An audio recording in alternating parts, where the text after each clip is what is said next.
is a big night for the Gold Standard. Our first time we've taken the Gold Standard podcast and made it a live streaming show. Not only is it live streaming for the first time, but Charlie is also remote. He's on the road. Charlie's been everywhere. He was at Red Spring Training, then the NFL Combine. He's now back at Red Spring Training. So let's bring in Charlie here. We're going to do this every single week, live streaming, talking about the Reds and the Bengals on this show. So Charlie, I want to start the party with this, okay?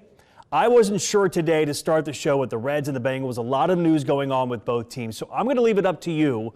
What is your hottest Reds or Bengals take you have right now as we start the show? You got to start with the fact that it's a Bengals defense that I feel finally knows exactly what it wants. My biggest question is whether or not they can successfully just get the deals done, a competitive free agent process, and get enough deals done to fix all of the issues. But my biggest takeaway from the Combine was how they know exactly what they're looking for. So when you go to the Combine, Charlie, you're there for Duke Tobin, you're there for Zach Taylor, you're there for Dan Pitcher and Al Golden. A lot of guys like me are there to talk to some of the prospects, but I know you're there to talk to the coaches and decision makers. What was your biggest takeaway from listening to Duke Tobin? Now, a lot of people have said and have gone back to the all-in soundbite from Duke Tobin. What was your biggest takeaway from the Reds director of player personnel? I feel like he had something he wanted to say right away to just take the question off the board when he said, we have the resources to invest aggressively and fix the team through free agency. A much stronger statement than, what he said last season, which didn't set the tone for a free agent process that obviously ended up being underwhelming and costing them the season. So Duke made it clear they've identified the needs. They feel like the process is much better with Al Golden, with this coaching staff. I feel like it all goes back to the process, how they identify these guys. But then they've got the ability, he said, to get the stuff they need done. So we have heard Duke Tobin say pass rush is king, and that's been one of the big themes here of the offseason. So at the Combine, I had the chance to talk to Ruben Bain and David Bailey and Peter Woods, all these names of players that Bengals fans are circling as someone they might pick at number 10 to help the pass rush. Do you think this team can go into 2026 with the idea of fixing the pass rush through the draft, right? Because they drafted Myles Murphy, they drafted Shamar Stewart. It kind of feels like they've got to find a known commodity if they're going to go forward with the idea that pass rush is king. I understand it's going to cost a lot of money. That's a premium position if they want to fix it through free agency. What's your thought on how they should fix it? Should it be fixed through free agency? Should it be the draft? Or should they rely on either a Myles Murphy or Shamar Stewart to be their edge number one? Yes. It's all of it, and it's a unit that has enough to work with, but still you're not quite sure, is Myles Murphy a number one or more of a complementary pass rusher? Is Shamar Stewart going to earn a consistent spot in the third down rotation, or is maybe just he a guy who consistently wins with his versatility?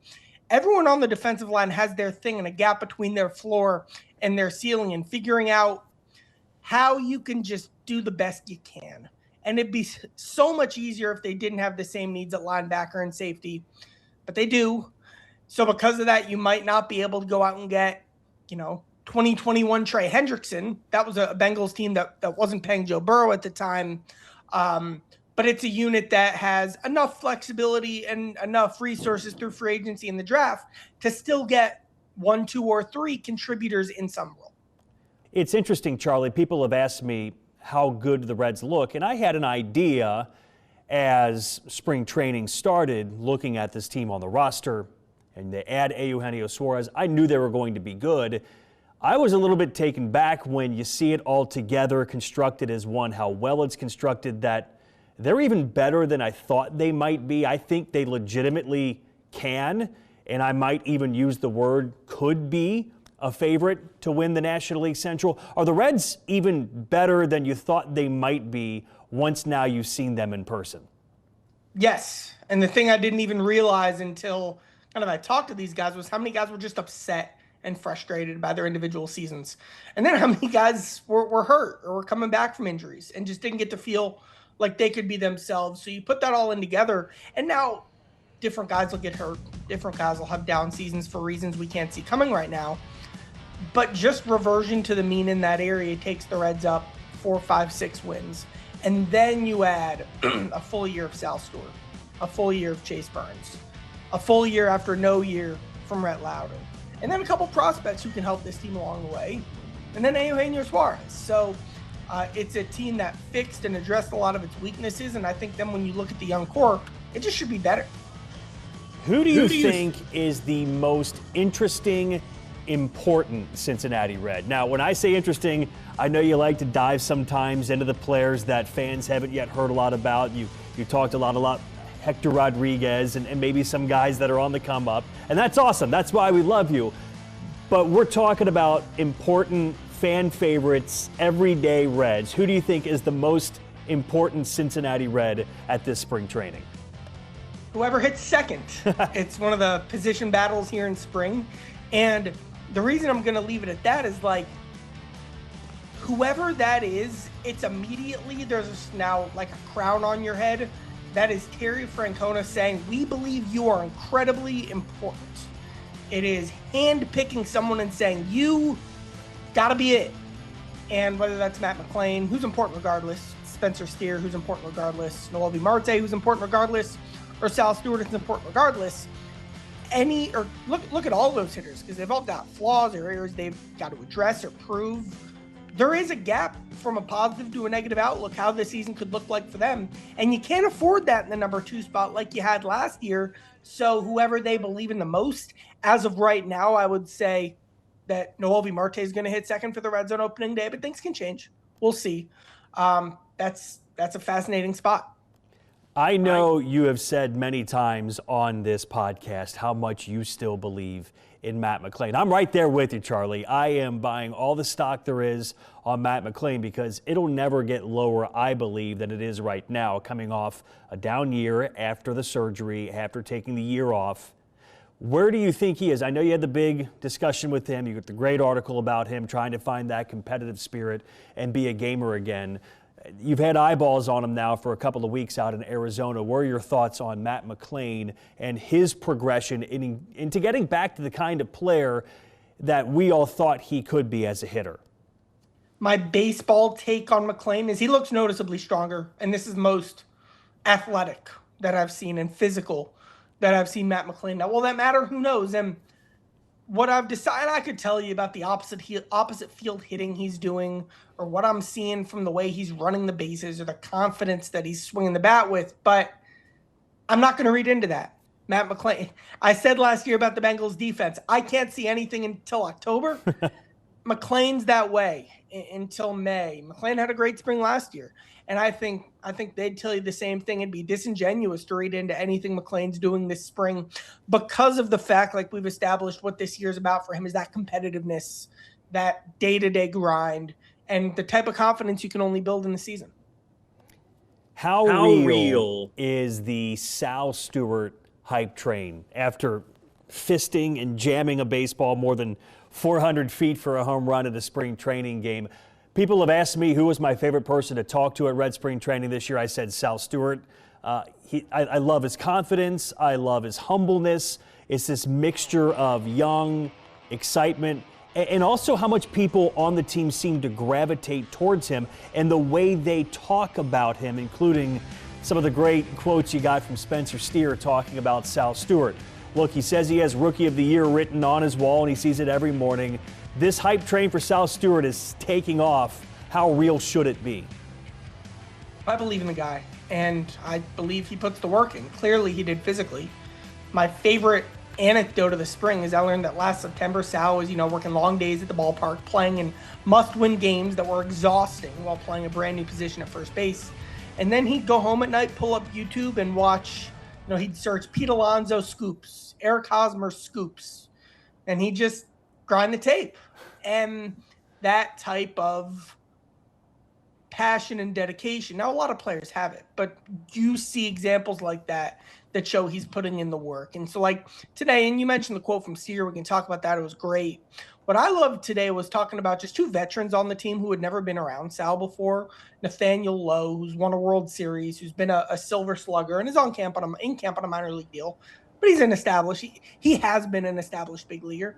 Same with Garrett Hampson. I know he's not the most popular Red, but guy's been in the playoffs and been in the big leagues for the most part of the decade. And they talked about that homer. And Garrett Hampson said to me, and again, I thought this quote was fascinating. He said, he knows exactly how good he is, and you only need to be around him for just a little bit to really get a feel for that. And that's just how outside guys who know the big leagues view Sal, and it's easy to understand. And then you've got guys like Steer saying, I think this guy's going to be the Rookie of the Year.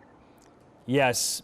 Spencer Steer said, I'd be shocked if he didn't win Rookie of the Year. You can read this right now in Charlie's work on Charlie's Chalkboard on our website. He also said, I kind of fought imposter syndrome when I was first here. Do I really belong here? He knows he belongs here.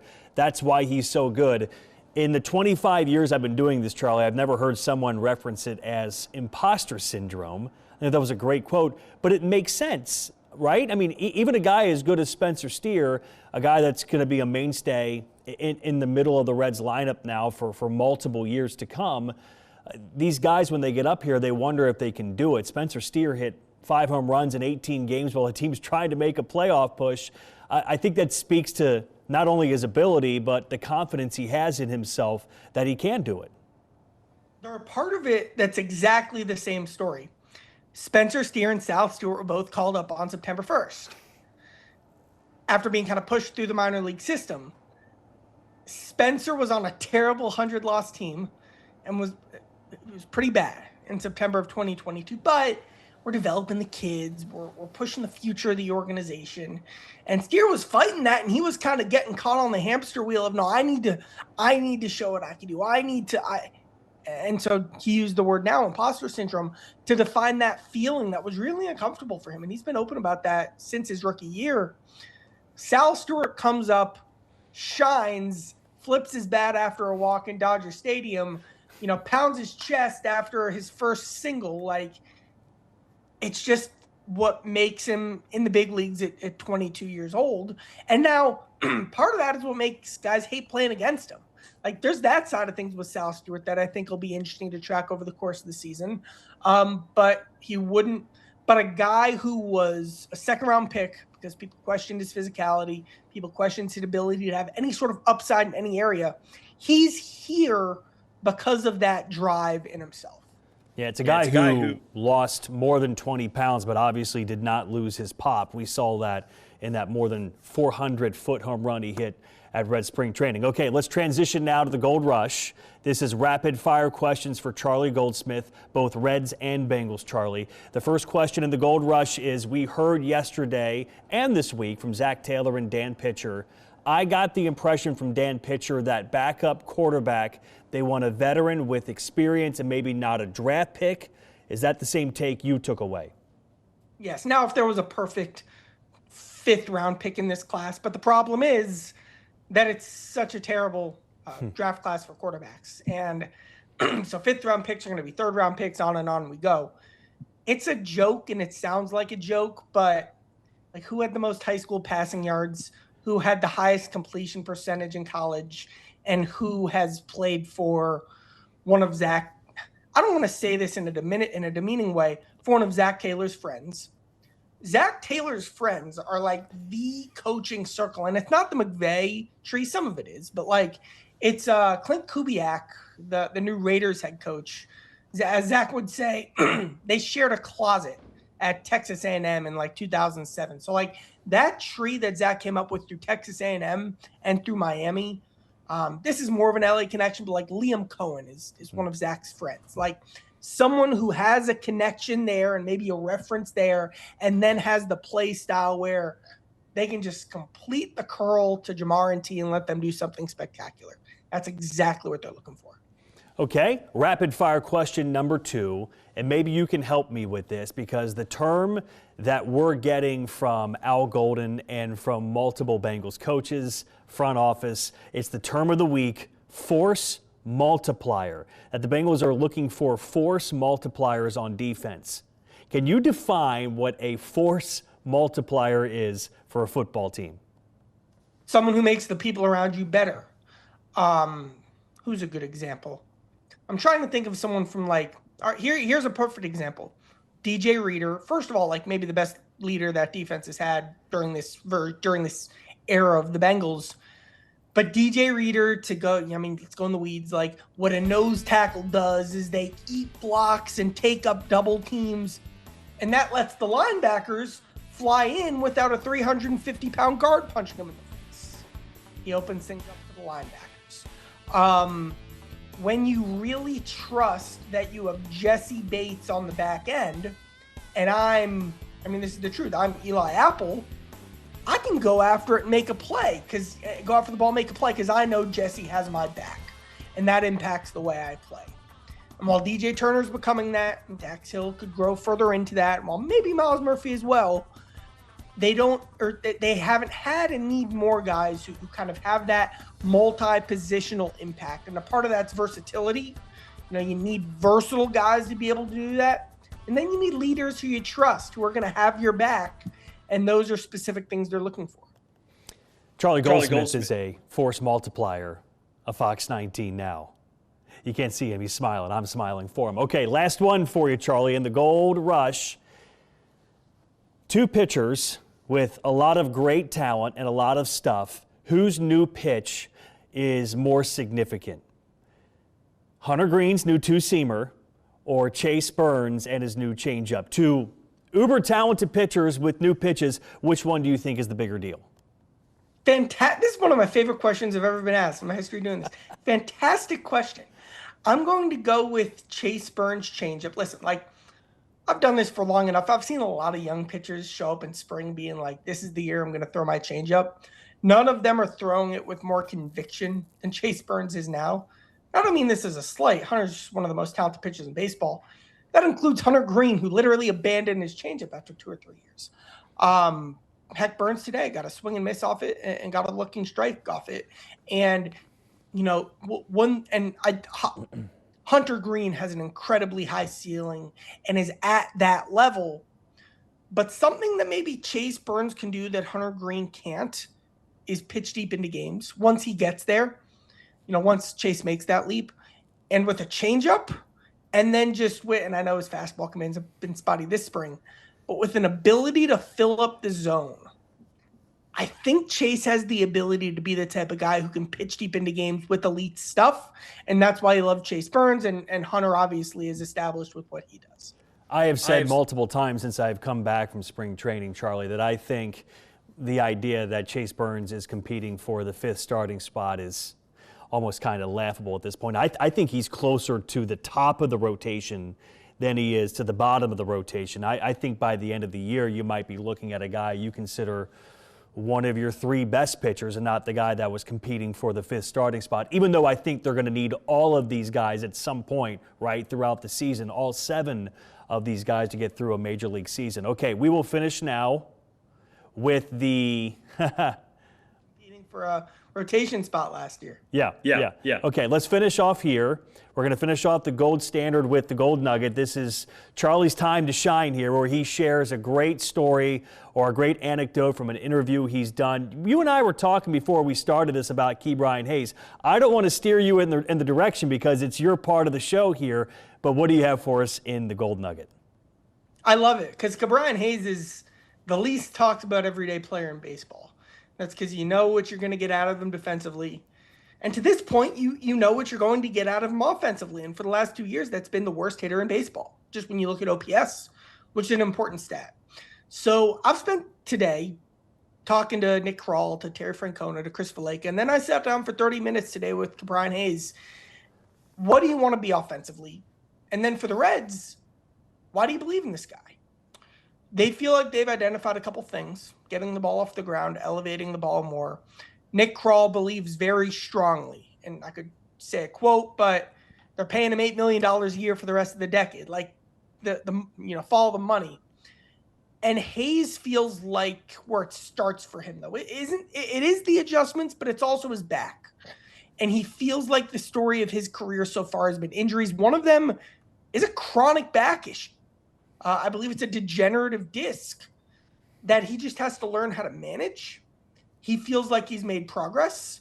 He feels like it's tricky to predict and tough to understand because sometimes you feel like, I have this problem. You're standing straight, but really you're tipped over. But I thought this was straight today. That's what Brian Hayes has been battling through. And he's got to put that side of things together this year so then he can factor in the mechanical adjustments. And then he said, if I'm an above average hitter, I think I'm one of the best players in baseball. And roll your eyes at that. But that's true. Because if you're the best defender and you hit fifth, that's a really good piece, but the question is, he's got to improve so much offensively just to be an average hitter. He is the great Charlie Goldsmith. We're going to do this every week, live streaming with the Gold Standard. I know we had some kinks in night number 1 doing this. We're going to get all this ironed out. It's going to be better and better as we go on with this. And then come season time, we're going to keep doing it while the Reds are playing. We're going to work it around Charlie's schedule of covering the Reds. When they're in town, we'll bring him in studio. When he's traveling, we'll do it like this. But we're going to get it ironed out and continue to bring you the Gold Standard here on Fox 19. Now, I'm not sure you can hear me, so I'll say bye for him, and we'll do this again. Oh, he's waving, everybody. Here, I'll turn it around so you can see him waving. Yeah, there's Charlie. Everybody's waving, Charlie, yeah, saying goodbye here from the Gold Standard. Again, live streaming every week right here on Fox 19 Now Plus. Thanks for watching. We'll do it again next week.